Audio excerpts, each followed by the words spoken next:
Assalamualaikum warahmatullahi wabarakatuh. Hari ini kita nak tengok ya tentang lukisan imej cermin satah, kanta cekung dan kanta cembung. So macam mana nak lukis dia ya. Okey, cermin satah ni tak ada dalam silibus Kita 4 dan 5 kamu, tetapi dia ada semasa kamu menengah bawah. So hari ini ulang kaji saja ya. So cara nak lukis dia, kamu lukiskan jarak objek dia. Dan seterusnya kamu lukiskan ya garisan sinar yang terpantul ni masuk ke mata kamu. Dan yang belakang ni putus-putus dan objek tadi dia jadi imej yang tersongsang sisi. Okey, bagaimana dia songsang sisi ya, dia terbalik sisi sajalah. Kalau yang objek ni dia menghadap ke kanan, okey, kalau yang imej ni dia menghadap ke kiri ya. Jadi bila kita lukis balik, kita akan lukis putus-putus di bahagian dalam, yang ni kita lukis straight sajalah masuk ke mata kita. So dua markah ni garisan sinar yang kamu lukis ni masuk ke mata ni termasuk yang putus-putus. Dan yang satu lagi ni adalah imej yang terhasil yang sama jarak dengan objek. Dua markah ya. Okey, yang kedua ukurkan jarak objek D. Okey, jarak D adalah 5.8 cm. Okey, ini berdasarkan jawapan kamu sebenarnya. Ukur sajalah berapa jarak ni D ni. Okey, ni ikut kertas kamu lah besar mana ya. Okey, seterusnya dia bagi jam dinding dalam cermin satah. Jam dinding ni kita tengok dalam cermin. Jadi dia dah tersongsang sisi. Kalau kita tengok ni macam kompat 455 dekat 455 tak ya. Okey, sebenarnya dia tersongsang sisi. Kita songsangkan balik gambar dia ya. Tengok melalui cermin pun boleh. Jadi jawapan sebenarnya dah 85 minit ya. Okey, nyatakan ciri imej cermin satah lah ya. Imej terbentuk tu itu adalah songsang sisi, maya dan tegak. Songsang sisi ni terbalik sisi lah.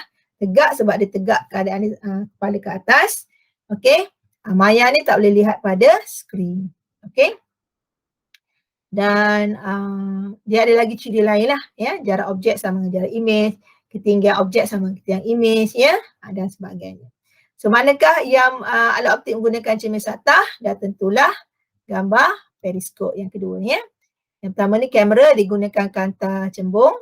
Yang ketiga ni adalah teleskop ya, kamu dah belajar dalam peralatan optik tajuk 7.2. Ini dia gunakan dua kanta cembung ya, kanta objektif depan, kanta mata dekat mata kita. Okay, seterusnya kita nak tengok lukisan imej cermin satah, kanta cekung dan juga kanta cembung. Ya, jadi dia bagi dah siap-siap gambar kanta cekung ya, dengan dia punya paksi utama. Okay, jadi ingat balik cara nak lukis dia. Kita akan lukis paksi utama, kita akan lukis tengah kanta dan kita lukis kanta cekung lah ya. Tengah kanta ni untuk dapatkan pusat optik dia lah ya. Dan kita akan lukis F dan titik fokus kiri kanan. Dan dua kali ganda titik fokus pun kiri kanan dengan jarak yang sama. Dan kita ada objek kat sini. So kamu cuma lengkapkan rajah sinar dia saja. Macam nak lengkapkan dia, kamu kena ingat dia punya sifat. Kanta cekung dia mencapahkan cahaya. Di sebelah ni kanta cembung dia menumpukan cahaya. So lukisan dia, yang pertama yang selari dengan paksi utama, bila dia kenakan tengah kanta dia akan mencapah. Mencapah daripada mana? Daripada titik fokus. Okey, itu satu markah. Yang kedua, garisan sinar yang selari kena terus pusat optik. Okey, dua-dua garisan sinar ni satu je markah dia. Okey, di mana dia bersinar itulah imej, itu markah yang kedua. Okey. Dua markah soalan A ni lah.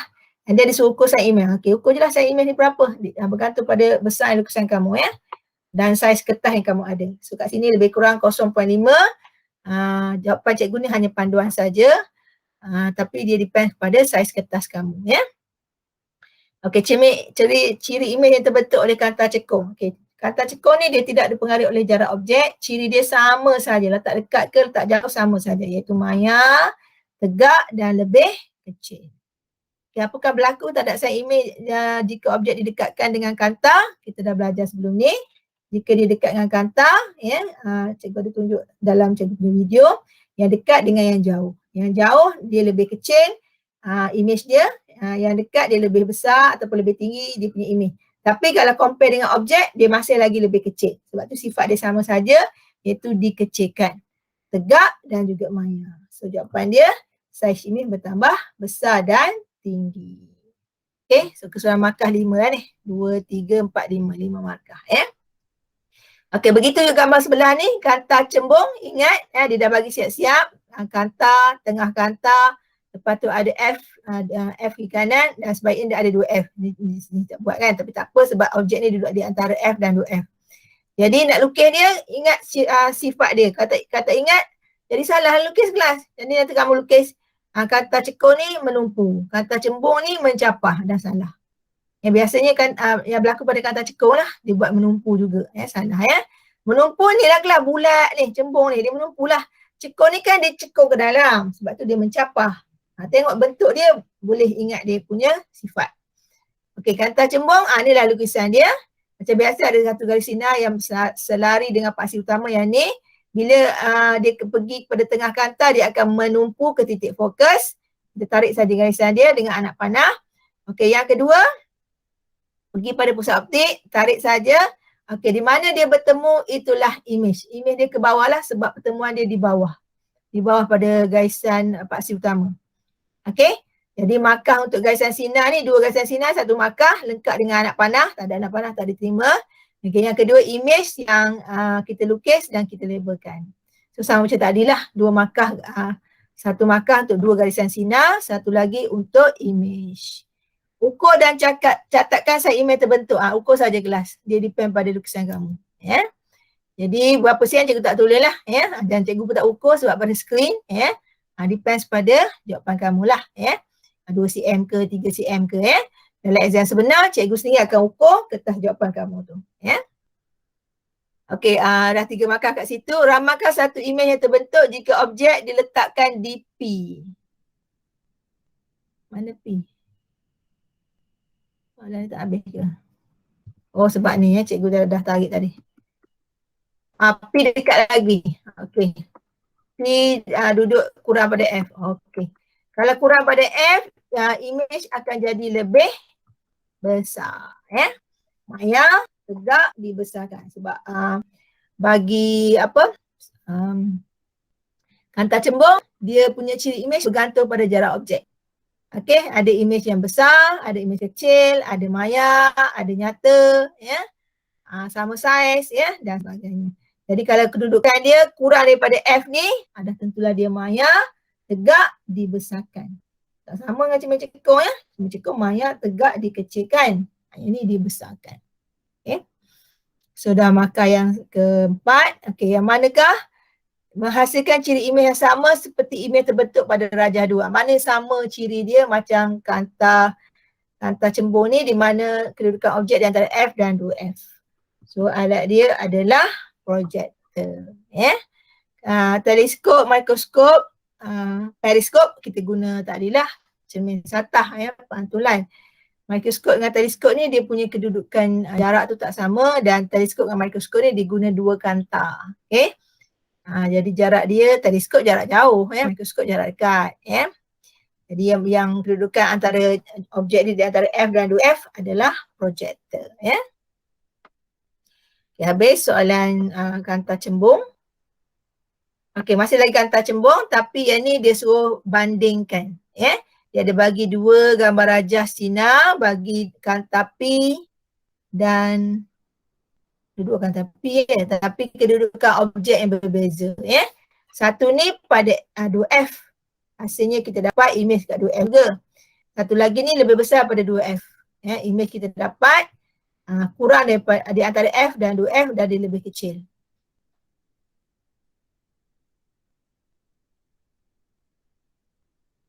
Okey, ukur dan tulis size image pada rajah 2A. Okey, 2A atas. Ukur lah. Tapi jangan ukur pakai ni atas ni kalau ada. Ukur sampai paksi utama ni. Mana ni sajalah. Ni saja. Tengok cikgu punya cikgu punya error cursor ni. Okey, daripada paksi utama sampai ke titik pertemuan garisan silang. Jangan ukur sampai atas ni. Ini sebenarnya skala ni lah F2F ni. Sebab bila dah dia terkena garisan tu nampak macam bercantum. Garisan skala tu sebenarnya. Okay, ukur saya. So jawapan cikgu akan terima ikut jawapan kamu. Contoh sini jawapan dia 1 cm plus minus 0.1 lah. Okey, 1 markah. Okey, berdasarkan rajah 2A, 2B, tandakan right bagi image yang terbentuk. Okey, kalau objek yang jauh ni, F duduk dekat 2F, duduk dekat lebih besar daripada 2F, image dia adalah nyata. Okey, nyata gen dia songsang kelas. So tegak salah, maya salah lah sebab maya ni berlawan daripada nyata.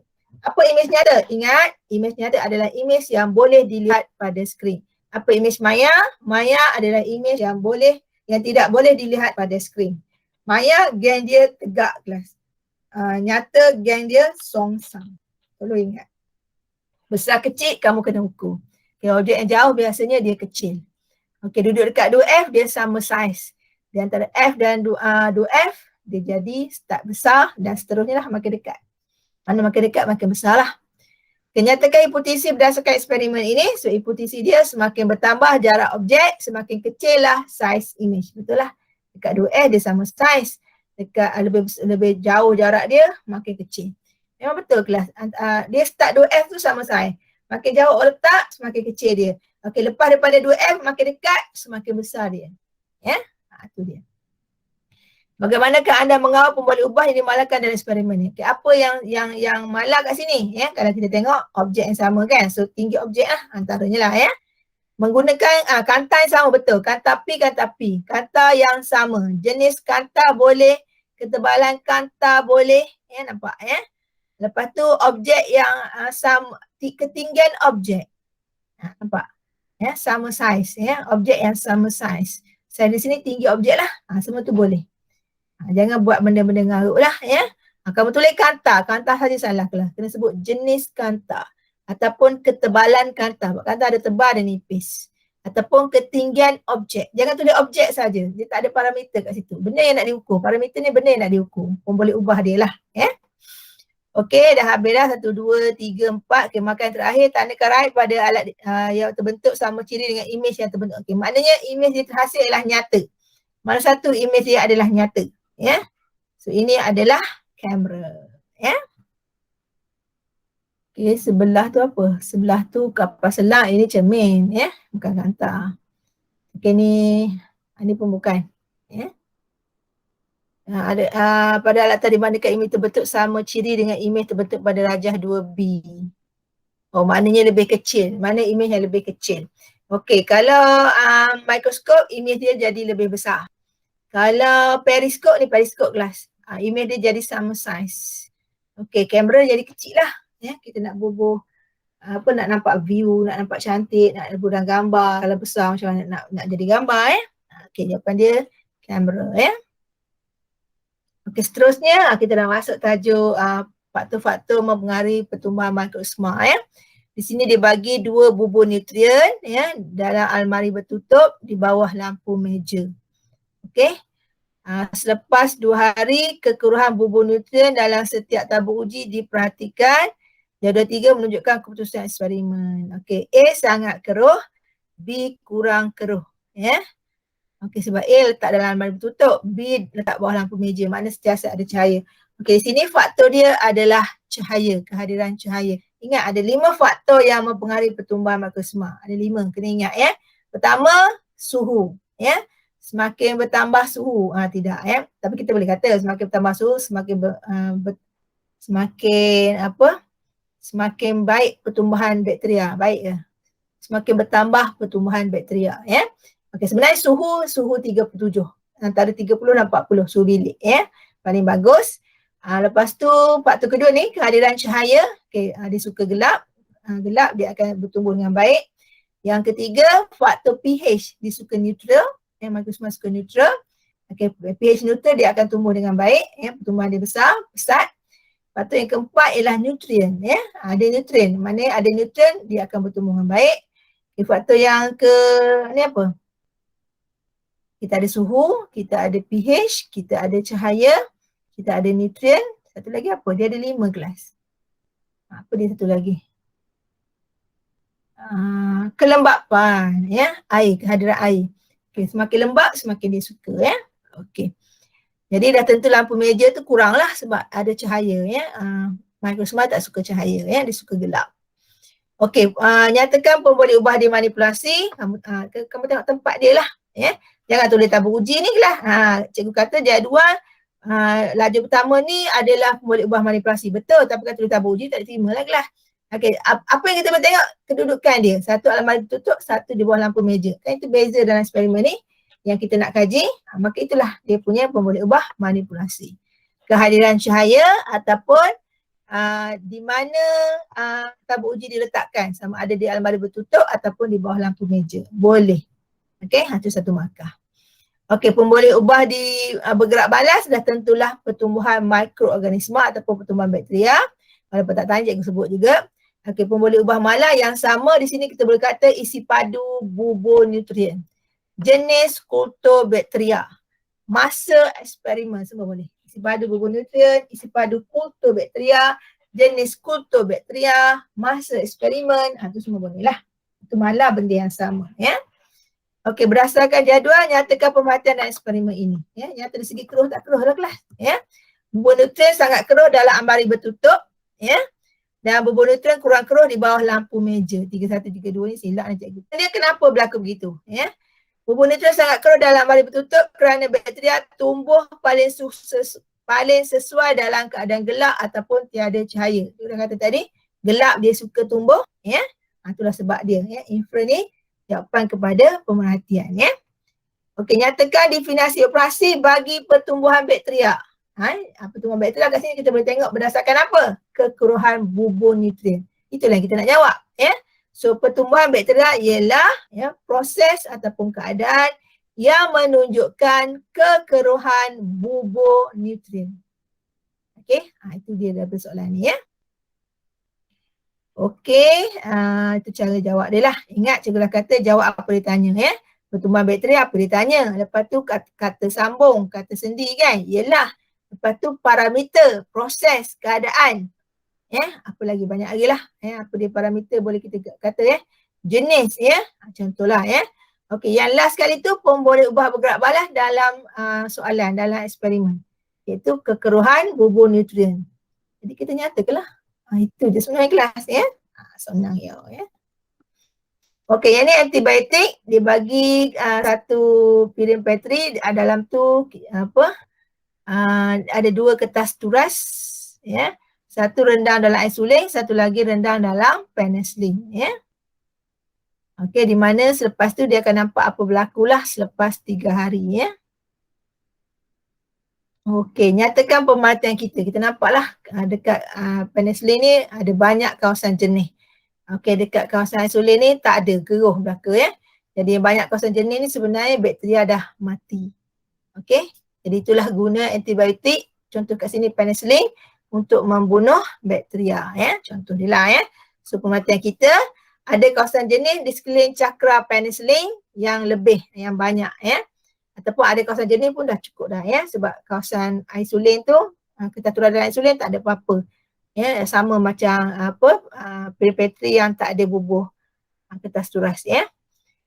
Ataupun tiada perubahan ataupun tiada kawasan jernih di sekeliling cakra insulin. Boleh, ya. Mana-mana satu nak jawab penicillin ke nak jawab insulin yang kertas turas tadi.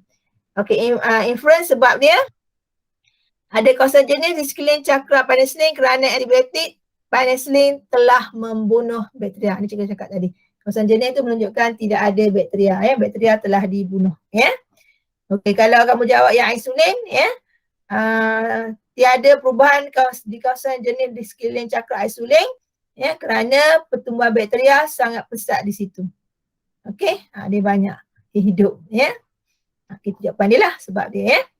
Okey, nyatakan pun boleh ubah dimalakan, dah tentulah isi padu bubur nutrien. Di sini guna apa? Dan dalam penicillin dan satu lagi dan letakkan penicillin mengandungi bakteria. Okay. Jenis bakteria gelas, Bacillus subtilis, sama sahaja, ya, antaranya lah, ya. Isi padu bubur nutrien, isi padu kulturbakteria, jenis bakteria, masa eksperimen ataupun nak ambil faktor-faktor lain, suhu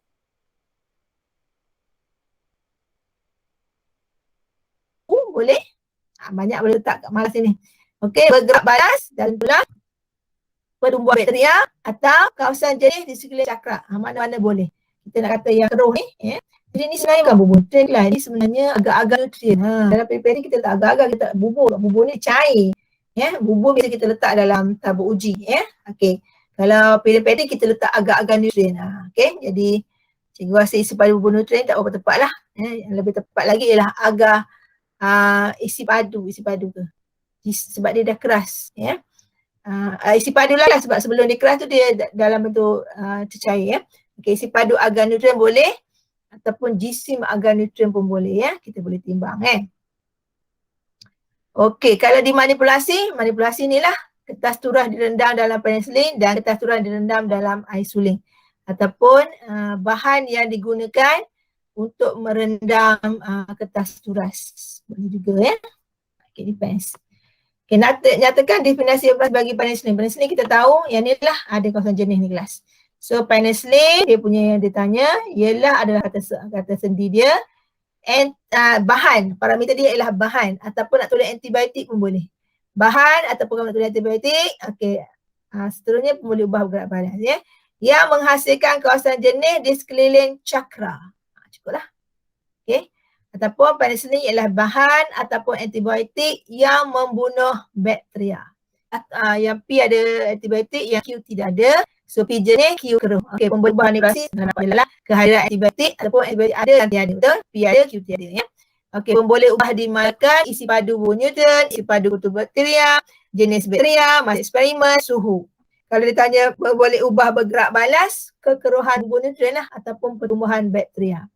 Okey, nyatakan influence yang dapat dibuat berdasarkan pemerhatian. Okey, influence dia ialah bubur nutrien jenis kerana antibiotik telah membunuh bakteria. Okey, sebab antibiotik ni dapat bunuh bakteria ya. Okey, nyatakan hipotesis dia. Kehadiran antibiotik boleh membunuh bakteria. Ya, bakteria dibunuh oleh antibiotik. Antibiotik boleh merencatkan pertumbuhan bakteria. Semua tu boleh. Okey, berdasarkan eksperimen, nyatakan definisi operasi bagi antibiotik. Okay, kat sini antibiotik ialah bahan atau cecair yang menyebabkan campuran menjadi jernih. Yang menyebabkan bubur nutrien menjadi jernih ataupun jernih. Boleh. Okey. Ini beza dah. Yang ni agar nutrien, yang ni bubur nutrien ya. Agar nutrien guna satu dah cukup dah sebab dia letak cakra penicillin tu. Kertas turah tu boleh kat kecil ya, sebelah-sebelah je. Kalau bubur kena buat dua lah ya. Okey, seterusnya kita masuk sikit laju halaju dan pecutan ya, meter detik. Yang ni pun kamu pernah belajar. Okay, unjung ukur dia bagi keratan meter detik ya. Keratan pertama, kedua dan ketiga, empat sorry. Kalau kita tengok dia semakin pendek. Jadi kamu disuruh ukur panjang keratan 3 meter detik itu dan catatkan dalam jadual. Keratan ketiga kan tak ada jawapan kan. Okey, mana keratan ketiga? 1, 2, 3 yang ni. Ukur dengan pembaris. Ni pun depend pada besar mana kertas kamu. Okey. So bila kamu ukur ya dengan pembaris ya, maka kamu akan dapat jawapan dia berdasarkan kamu punya kertas lah. Contoh kat sini 3.2 cm ya. Dia mesti di antara 4.4 dengan 2.2 ni lah ya. Okey. Dengan menggunakan kertas 1 meter detik, hitungkan had laju awal troli. Okey, hitung had laju awal troli. Kita ambil yang mana ya? Yang pertama ni lah, yang 5.4 yang panjang ni ya. Okey, contohlah ya. Okey, had laju awal troli, had laju formula dia kita tahu jarak bagi masa. So jarak ni panjang meter detik, keratan pertama bagi dengan masa untuk 5 detik. Kenapa 5 detik cikgu? Sebab pada keratan ni 5 detik. Ni 1, ni 2, ni 3, ni 4, ni 5. Macam mana kita dah tahu detik? Sebab ada pada keratan meter detik ni lah. Okey, antara titik pertama ke titik kedua baru 1 detik gelas. Jadi nak sampai ke hujung ni, keratan pertama ni, dia jadi 5 lah. 5 detik. Sebab tu bagi dengan masa untuk 5 detik. Ya. Okey, jadi kita ambil keratan pertama sebab dia nak laju awal. So ni panjang 5.4 ni, dia dah bagilah kat sini ya. 5.4, okay, bahagi dengan 0.1 dapat macam mana?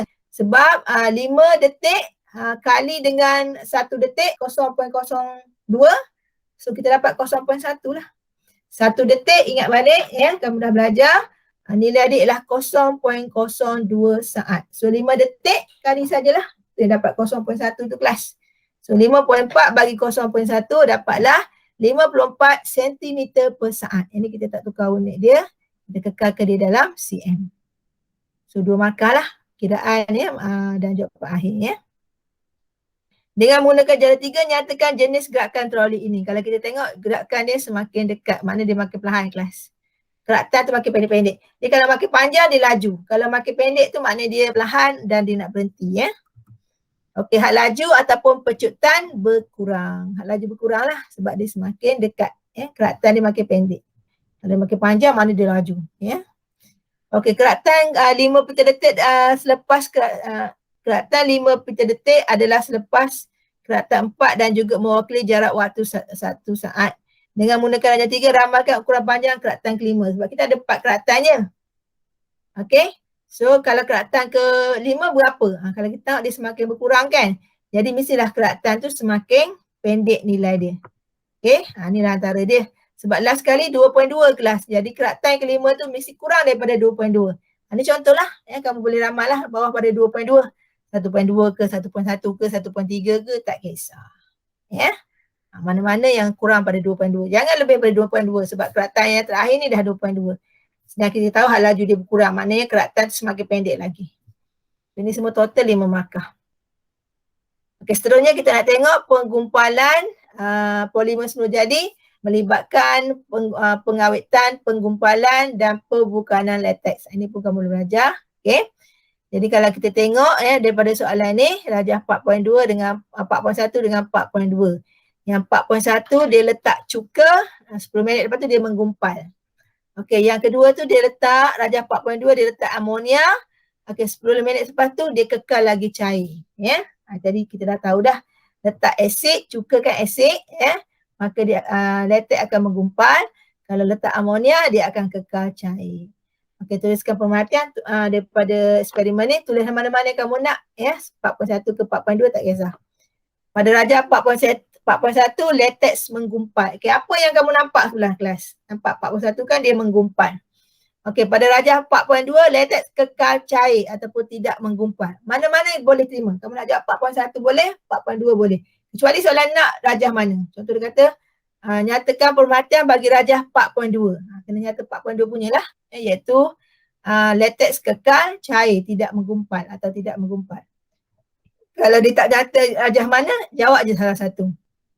Jadi pemerhatian ni sangat senang. Kelas, tengok apa berlaku dalam darjah, tulis balik. Janganlah pemerhatian bukan kamu tak boleh jawab. Nampak jelas letak cuka tu dia menggumpal, letak amonia dia kekal cair. Ingat cuka tu adalah asid. Amonia lah kelas. Okey, nyatakan satu instrumen berdasarkan pemerhatian darjah 4.2. Okey, kenapa latex menggumpal contoh ataupun kenapa dia kekal cair? Latex kekal cair kerana tindak balas amonia yang bersifat alkali ke latex. Okay, amonia tu adalah alkali. Cuka adalah asid. Jadi dia kekal cair kerana tindak balas amonia yang bersifat alkali ke atas latex. Okey, pun boleh ubah bergerak balas. Okey, pun boleh ubah manipulasi apa? Kita campurkan cuka dan juga amonia. Okey, itu dia punya manipulasi lah. So yang bergerak balas adalah keadaan latex. Ataupun latex menggumpal atau tak menggumpal. Ataupun latex yang kekal cair. Boleh, itu bergerak balas. Okay, kalau mala adalah isi padu latex. Boleh? Isi padu bahan yang dicampurkan. Boleh? Masa eksperimen. Boleh? Okey, kalau hipotesis, cuka menggumpalkan latex. Satu. Ataupun nak jawab pasal amonia. Kalau letak amonia tidak menggumpalkan latex. Cukup dah, dia tak perlu panjang-panjang. Jawab salah satu je kelas. Nak kata yang menggumpal ke nak kata yang tak menggumpal. Ingat letak asid dia menggumpal, letak alkali, contoh dia amonia, dia kekal cair. Okay, nyatakan definisi operasi bagi asid. Asid berdasarkan eksperimen Asid ialah bahan, asid yang dia tanya ialah kata sendi dia, bahan parameter dia. Asid ialah bahan kimia yang menyebabkan latex menggumpal. Bahan kimia adalah parameter dia. Jadi latex menggumpal tu hasil daripada pun boleh ubah bergerak balas dalam eksperimen. Okey, kita ada lagi polimer tentang penggumpalan. Yang ni kekenyalan getah ni. Getah X, getah Y. Okey, asal dia 12 cm. Okey, yang rajah 2.2 tu saiz bagi kedua getah selepas dikeluarkan daripada keadaan regang. Eksperimen untuk mengkaji sifat getah terbukan bagi X dan Y yang sama saiz, asal dia 10 cm dan dibiarkan dalam keadaan regang menggunakan 2 batang paku selama 1 hari. Dia regangkan, dia pakukan. Okey, getah X, getah Y. Okey, bila diregangkan panjang dia 12 cm. Okey, selepas tu kedua-dua gelang getah rajah 2.2 tu menunjukkan saiz dia selepas kita keluarkan daripada kadar regam. Mari kita buka paku. Okey, kalau getah X dia daripada 12 tadi jadi 11, dia punya mampatan dia ataupun pengenduran dia, dan getah Y dia jadi 10 cm ya. Okey, apakah hipotesis kita? Kita nak kata dia mana satu, kenyal tak kenyal ya. Okey, di sini getah Y lebih kenyal berbanding dengan getah X sebab dia boleh balik asal tu lebih jauh. Sebab dia boleh balik asal, sebab asal dia 10 cm. Maknanya getah Y dia balik semula asal, getah X dia balik sikit 11 cm, lagi 1 cm tak dapat.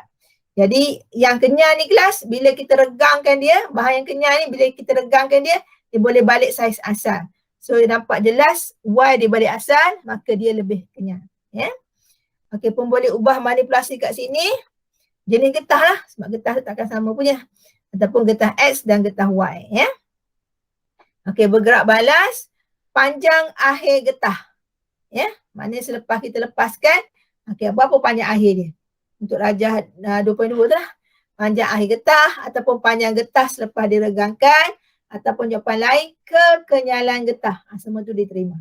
Untuk pun boleh ubah bergerak balas. Kalau tanya pun boleh ubah mala, mala adalah panjang asal getah. Dua-dua kan 10 cm, itu adalah mala. Ya. Yang seterusnya daya dikenakan yang kita tarik tu. Itu daya lah. Ya. Okay, apa yang dapat diperhatikan daripada rajah 2.2, kita boleh katakan getah X semakin memanjang selepas regangan sebab dikurangkan sikit 1 cm dia ya. Getah Y kembali pada panjang asal selepas regangan. Ini jawapan lain. Ataupun getah X lebih panjang berbanding getah Y selepas regangan. Mana-manalah.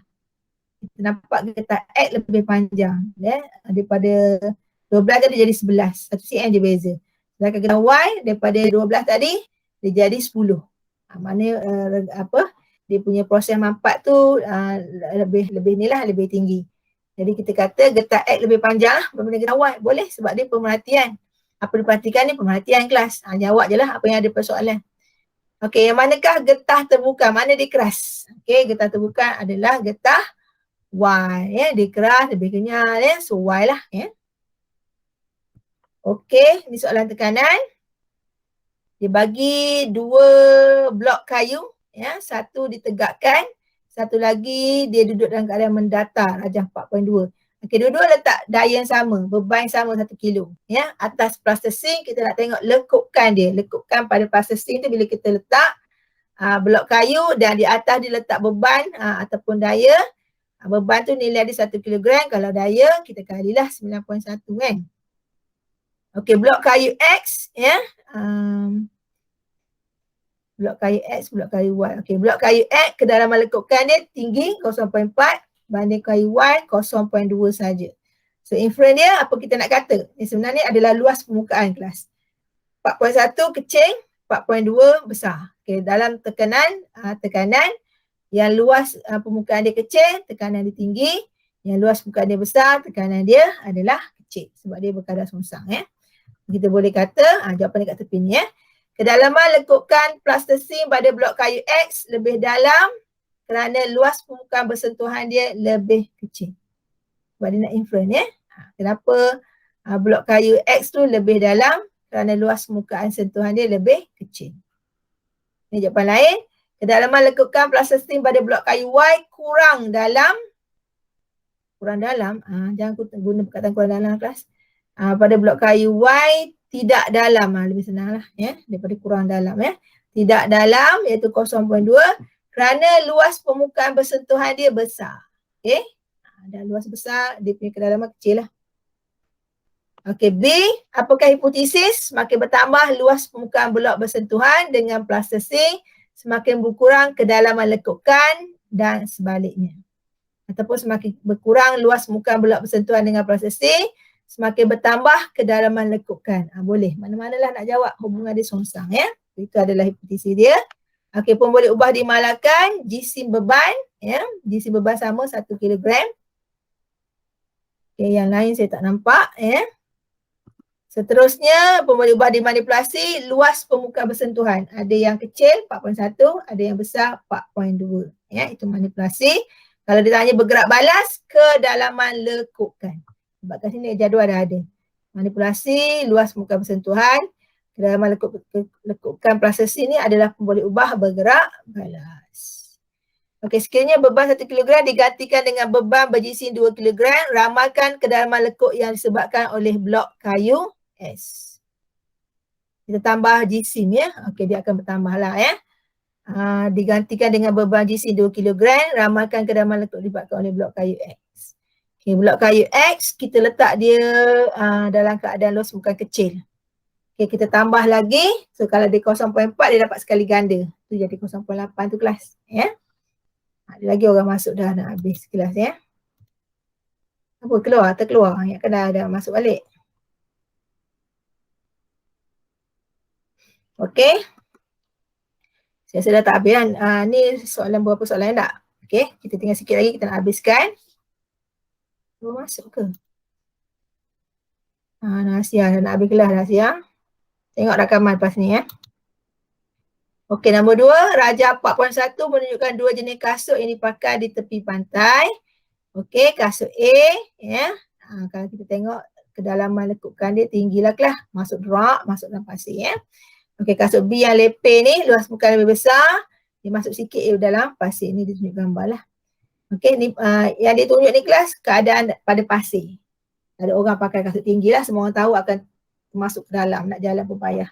Orang pakai kasut yang apa, luas muka dia besar ataupun pakai slipper. Slipper tu sebenarnya luas muka dia besar. Kotor pun kita tak kisah. Sebenarnya kalau takut kotor kan. Biasanya kita tak pakai kasut pun dekat pasir ya. Sebab kaki kita lebih mudah untuk berjalan lah banding pakai kasut ya. Okey, pemerhatian kita boleh kata kasut A menghasilkan lebih lekukan dalam pasir, ataupun nak jawab kasut B menghasilkan sedikit lekukan dalam pasir, ataupun kita nak bandingkan kasut A menghasilkan lekukan yang lebih dalam berbanding kasut B. Mana-mana lah kelas. Nama dah pemerhatian. Okey, nyatakan hipotesis dalam eksperimen ini ya. Kita tahu ini berdasarkan luas permukaan. Semakin bertambah luas permukaan kasut bersentuhan dengan pasir, semakin berkuranglah dalam lekukan dalam pasir. Atau sebaliknya, semakin berkurang luas permukaan kasut bersentuhan dengan pasir, semakin bertambah kedalaman lekukan dalam pasir. Sebab luas permukaan dengan kedalaman lekukan ni itu adalah berkadar songsang. Kedalaman lekukan ni adalah tekanan kelas. Okey, tandakan rakyat jenis kasut yang sesuai dipakai di gurun. Okey. Pakailah gambar rajah kedua dan tiga. Semua orang tahu gambar rajah pertama lah. Ya. Kawasan gurun, kawasan yang lembut juga ya. Orang tak pakai kasut tumit tinggi dengan kasut bergaya ni kasut orang perempuan. Ini pakai kejap-kejap ke pejabat naik kereta boleh lah. Jalan lama sikit pun tak daya dah pakai kasut tumit tinggi kelas ya. Tak ada orang pakai kasut tumit tinggi berjalan-jalan bersia-sia, tak ada. Kalau orang pakai tak lama rosaklah kaki kamu. Tak buat dia orang ya. Memang kita akan pakai sport shoot, kasut yang lepeh, kasut yang sesuai ya. Kasut macam ni pun tak sesuai jalan jauh ni. Jalan sekejap-sekejap boleh ya. Kasut perempuan banyak tak sesuai ya. Jalan dekat naik pejabat boleh, naik kereta boleh. Nak berjalan, nak sesia, nak berjalan pasar raya 2-3 jam, pakai dua kasut ni, kasut ni lain sikit, kasut yang ni habis. Dan saya akan guna kasut sport shoot, kasut betul lah, kasut bertutup yang lepeh, yang ada penyerahan takan untuk berjalan lama lah ya. Okey, rajah bawah ni menunjukkan sebuah mesin penuai yang digunakan di sawah padi. Okey, mesin penuai ini menggunakan tayar jenis X di sawah padi. Nyatakan satu sebab mengapa tayar jenis X digunakan. Tayar ni tayar besar. Ya, sebab kawasan tu lembut kelas. Jadi tayar X ni dia lebih lebar, lebih besar sebab kita nak menghasilkan tekanan yang lebih rendah. Kalau dia tekanan tinggi, dia tenggelam, macam nak buat kerja, tak nak buat kerja lah. Ya, tayar X lebih lebar menyebabkan mesin penuai kurang terbenam. Ya, terbenam dia sikit je ke dalam tanah berlumpur. Itu tujuan dia. Sebab kita nak dia saiz besar, luas permukaan dia besar, tekanan dia kecil, maka dia tidak kalau dia terbenam pun sikit je. Macam gambar rajah 4.1 ni. Ya, yang gambar rajah kasut yang B ni. Jadi dia terbenam sikit, so dia boleh buat kerja lah. Kalau terbenam banyak, nak buat kerja macam mana? Nak berjalan pun tak boleh kalau kasut tumit tinggi. Ya, itu sebab dia. Sebab tu traktor, ya, jentera-jentera, pada besar, berdoza lah. Yang tayar besar kiri kanan tu. Dia besar daripada tayar lori lagi. Sebab dia nak kerja kawasan-kawasan macam ni lah. Kawasan-kawasan lembut ni. Kawasan hutan, ya, kawasan sawah, kawasan padi dan sebagainya. Okey, habis soalan ni. Okey, saya rasa ni last soalan benda oli ya. Okey, pukul 9 sikit lagi ya. Okey, soalan tanya, Rajah 4 menunjukkan satu eksperimen untuk mengkaji prinsip Bernoulli. Okey, nyatakan pemerhatian tentang paras air dalam Rajah 4. Okey, ingat prinsip Bernoulli, laju tinggi, tekanan rendah kelas. Ya, laju rendah, tekanan tinggi. So air dia mula masuk, laju dia rendah. Ya, laju dia rendah, tekanan tinggi, sebab tu air naik tinggi. Okey, dia masuk kawasan sempit kelas, laju paling tinggi, ya. Tekanan paling rendah, sebab tu air naik sikit. Okey, makin lama dia berjalan, dia semakin lajulah. Dia lebih laju daripada yang kawasan P, maka tekanan dia rendah, rendah daripada P. Tapi banding dengan Q, Q paling laju sebab dia sempit. Itu yang kamu kena faham. So boleh jawab pemerhatian. Paras air dalam tube X paling tinggi. Yang ini kita nampak ya. Paras air dalam tube Y paling rendah. Ataupun paras air dalam tube Z kedua tinggi. Paras air dalam tube X lebih tinggi daripada X dan Y. Boleh mana-mana satu cara nak jawab. Nak jawab salah satu ke, nak jawab semua ke, nak compare ke, tak kisah. Satu markah je. Inference sebab dia. Okey, paras air dalam tiup paling tinggi kerana tekanan air dia tiup X paling tinggi. Kita kata tadi, mula-mula masukkan perlahan, so tekanan dia paling tinggi. Ataupun nak kata paras air dalam tiup Y paling rendah kerana tekanan air di situ paling rendah, betul. Ya. Tekanan dia, paras air tu rendah sebab tekanan rendah. Kenapa tekanan rendah? Sebab laju dia tinggi dekat kawasan Q tu. Mana-mana boleh jawab. Okay, pembuli ubah bergerak balas adalah paras air, ketinggian air, tekanan air, mana-mana boleh. Ya. Pembuli ubah manipulasi, bentuk ni lah, bentuk bekas apa ni, tube venturi ni. Kan ada besar, ada kecil. Ya. Itu manipulasi dia lah. Ya. Berdasarkan eksperimen dinyatakan definisi operasi bagi prinsip Bernoulli. Prinsip Bernoulli ialah prinsip yang menyebabkan perbezaan paras air dalam tube. Itu yang kita nampak prinsip Bernoulli kat sini. Kita tahu tekanan tinggi dan rendah. Jadi itu jawapan dia berdasarkan gambar rajah, berdasarkan eksperimen.